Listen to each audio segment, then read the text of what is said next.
नवी मुंबईत अमित ठाकरे यांचं शक्तीप्रदर्शन। अमित ठाकरे नोटीस स्वीकारण्यासाठी नेरूळ पोलीस ठाण्यात दाखल। शिवरायांच्या पुतळ्याला अभिवादन करून अमित ठाकरे पोलीस स्टेशनमध्ये।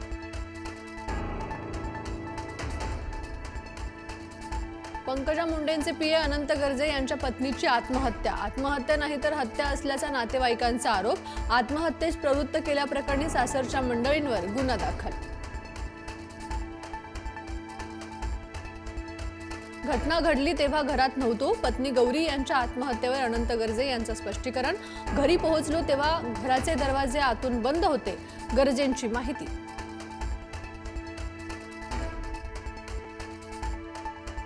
डॉक्टर गौरी गर्जे यांनी आत्महत्या केली असं वाटत नाही, अंजली दमानी यांनी व्यक्त केला संशय। पंकजा मुंडे यांनी कारवाईसाठी पोलिसांना फोन करायला हवा होता, दमानी यांची मागणी।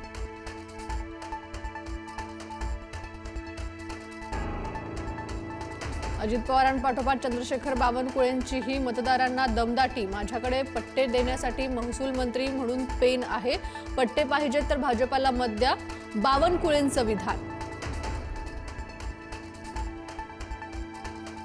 मी माझी भूमिका मांडतो, विरोधकांच्या आरोपाला महत्त्व देत नाही। निधीबाबत केलेल्या वक्तव्यावर उपमुख्यमंत्री अजित पवार ठाम।